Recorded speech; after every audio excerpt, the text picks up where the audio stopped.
했던 영국의 탐험대원들이 있습니다. 혹독한 추위와 극도의 피로 때문에 거의 절망 상태에 있었습니다. 하지만 그들에게 이상하게도 그들 대원의 숫자보다 한 사람이 더 있다는 환상을 모두가 다 체험했습니다. 그것도 한두 번도 아니고 여러 번씩이나 한 사람이 더 있다는 체험을 모두가 했습니다. 그래서 그들은 한 사람의 환상 때문에 죽음의 절망을 견디고 남극 탐험에 성공할 수 있었다, 그런 이야기가 전해집니다. 이분들이 무사히 탐험을 마치고 영국에 돌아와 기자회견을 할 때 이 신비한 간증에 감명을 받은 사람이 있었습니다. 바로 영국의 시인 T.S. 엘리어트였습니다. 이분은 4월은 잔인한 달, 이런 유명한 문장이 들어간 그의 시집 황무지에서 이때 들었던 이야기를 이렇게 기록을 했습니다. 항상 당신 곁에서 걷고 있는 제3자는 누구요? 세어보면 언제나 당신과 나 둘뿐인데 내가 이 하얀 길을 내다보면 당신 옆에는 언제나 또 한 사람이 갈색 망토를 휘감고 소리 없이 걷고 있네. 두건을 쓰고 있어. 남자인지 여자인지를 알 수 없으나 하여간 당신 곁에 서 있는 그 사람은 누구요? 오늘 본문은 유명한 엠마오의 두 제자 이야기입니다. 두 사람은 십자가 사건이 있었던 안식 후 첫날, 말하자면 인류 역사의 첫 번째 부활절에 예루살렘에서 엠마오로 가고 있었습니다. 이 길은 약 10km 정도 됩니다. 이 사람들은 12명 제자에 속한 사람들은 아니지만 늘 주님 곁에 따라다녔던 사람들이었습니다. 그 중에 한 사람은 예수님의 십자가의 죽음을 목격한 마리아의 남편으로 나옵니다. 역사가들은 예수님의 아버지 요셉의 남동생이라고 말을 하고 있습니다. 말하자면 이분은 예수님의 작은 아버지입니다. 조카가 죽었으니 얼마나 슬픔이 컸을지 짐작이 됩니다. 이들은 예수님의 얼굴을 잘 알았던 사람임에도 불구하고 눈이 가려져서 가까이 동행하시는 주님을 알아보지 못했습니다. 이것은 그들의 마음이 너무 슬픔에 덮여서 아직 주님을 제대로 인식하지 못한다는 말입니다. 오늘날도 그렇습니다. 많은 성도들은 늘 주님이 내 곁에 계시는데 그분을 몰라볼 때가 너무 많습니다. 그것은 육신의 일과 세상 일에 빠져서 우리의 눈이 가려졌기 때문입니다. 그래서 우리는 늘 나와 동행하시고 내 옆에 계시는 주님을 인정하고 믿고 살아야 될 줄 믿습니다. 17절에 보니까 그들이 주님의 질문에 슬픈 빛을 띄었다, 이렇게 말합니다. 3년간 이스라엘을 떠들썩하게 했던 기적의 주인공 예수님이 힘없이 대제사장과 장로들에 의해서 잡혀 죽었습니다. 죽은 사람을 3번이나 살렸던 장본인이 이렇게 무기력하게 죽을 수가 있을까? 너무 슬펐습니다.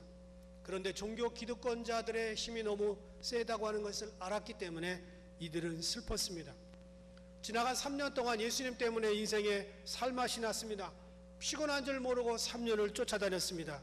그런데 이제는 누구를 보고 살아야 되나?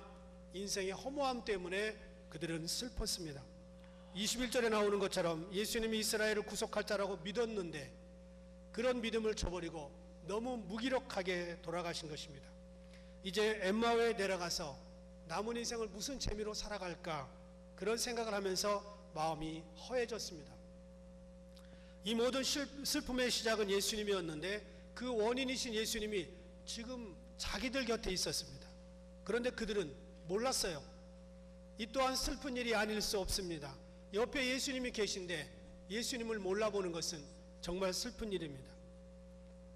그런데 25절 보니까 예수님의 대답은 간단했습니다. 미련하고 선지자들이 말한 모든 것을 더디 믿는 자들아. 그들이 예수님을 뒤로 하고 엠마오로 가는 것은 너무 빠른 행동이었습니다. 예수님이 부활하실 것이라고 몇 번을 얘기를 했습니다. 그랬다면 3일 후에 살아날 것이라고 몇 번을 말씀하셨는데, 그랬다면 적어도 3일은 예루살렘에서 기다렸다가 그래도 부활하지 않으면 그때 엠마오로 가도 늦지 않습니다. 그런데 문제는 뭐냐면 믿는 것은 느리고 행동은 빠르다는 것입니다. 우리 인생의 슬픔이 그렇습니다. 내 믿음은 느리고 행동이 빠를 때, 내가 기도의 응답을 기다리기도 전에 먼저 행동으로 옮길 때, 그때 우리는 슬퍼지는 것입니다. 믿음을 뒤로하고 내 생각과 내 행동과 내 인생의 경험이 믿음보다 앞설 때 슬픈 현실이 찾아옵니다. 예수님은 이들의 감긴 눈을 뜨게 하셨습니다. 27절 보니까 모세와 및 모든 선지자의 글로 시작하여 모든 성경에 쓴 자기에 관한 것을 자세히 설명하셨다 그랬습니다. 우리가 주목할 단어가 두 개가 있습니다. 모든 그리고 자세히.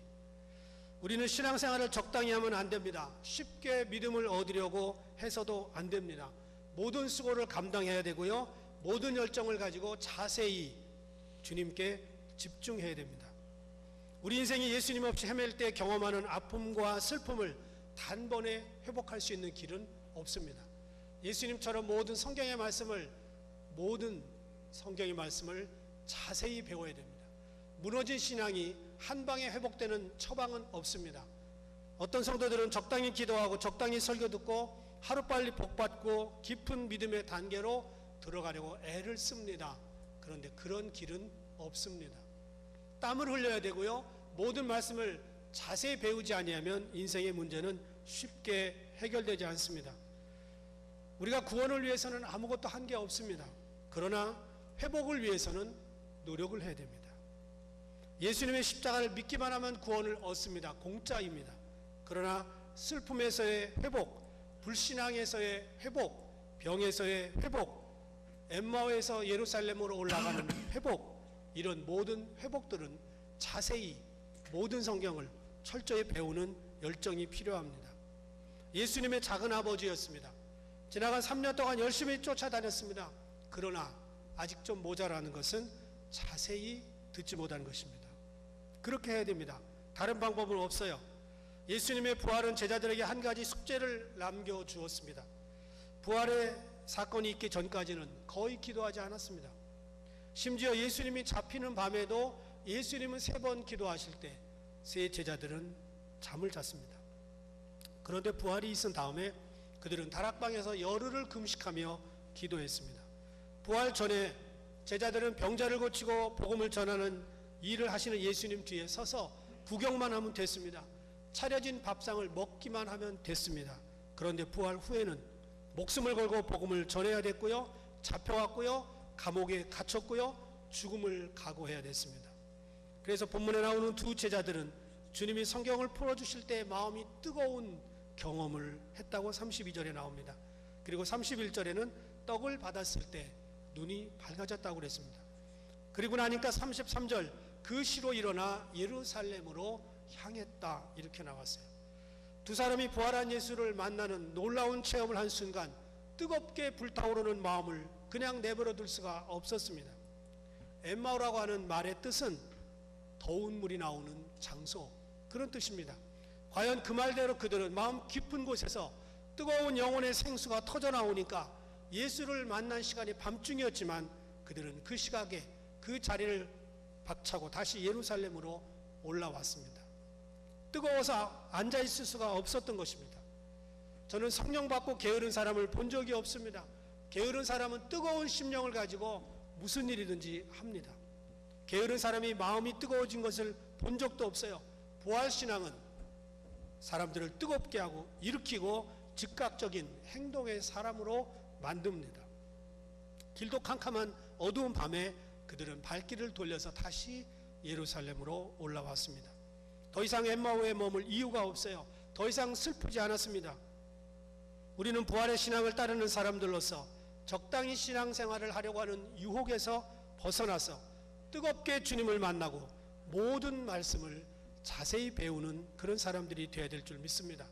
그래서 뜨거운 가슴으로 캄캄한 암흑 같은 불신앙을 뚫고 예루살렘 같은 교회에 모여서 믿음의 사람들과 교제하고 기도하며 아직도 부활을 모르는 자들에게 안타까운 마음으로 다가가야 될 줄 믿습니다. 이것이 부활의 목적이고 부활의 신앙이고 부활의 핵심입니다. 이들의 변화가 뒷부분에 나옵니다. 36절 이 말을 할 때 예수께서 친히 그들 가운데 서서 이르시되 너희에게 평강이 있을지어다. 엠마오로 가던 사람들이 자기들이 만난 예수님을 증거하는 그때에 예수님이 그곳에 나타나셨습니다. 그리고 평강이 있기를 축복했습니다. 52절 보니까 그들이 그에게 경배하고 큰 기쁨으로 예루살렘에 돌아가 늘 성전에서 하나님을 찬송했다고 나옵니다. 이제 그들에게 슬픔은 사라진 반면 오히려 큰 기쁨이 찾아왔습니다. 엠마오는 사라졌고 예루살렘이라는 게 뭐예요? The City of Shalom이라는 뜻입니다. 평강, 기쁨이 찾아오는 성도들이 되었습니다. 누구보다 부활의 능력을 잘 알았던 사도 바울은 고린도전서 15장에서 이렇게 고백합니다. 사망아 너의 승리가 어디 있느냐? 사망아 내가 쏘는 것이 어디 있느냐? 사망이 쏘는 것은 죄요 죄의 권능은 율법이라. 우리 주 예수 그리스도로 말미암아 우리에게 승리를 주시는 하나님께 감사하노니 그러므로 내 사랑하는 형제들아 견실하며 흔들리지 말고 항상 주의 일에 더욱 힘쓰는 자들이 되라. 이는 너희 수고가 주 안에서 헛되지 않은 줄을 알미니라. 오늘 이 부활의 기쁨을 가진 저와 여러분이 엠마오에서 예루살렘으로, 슬픔에서 기쁨으로, 고난에서 승리로 들어갈 수 있는 저와 여러분 되기를 주의 이름으로 부탁을 드립니다.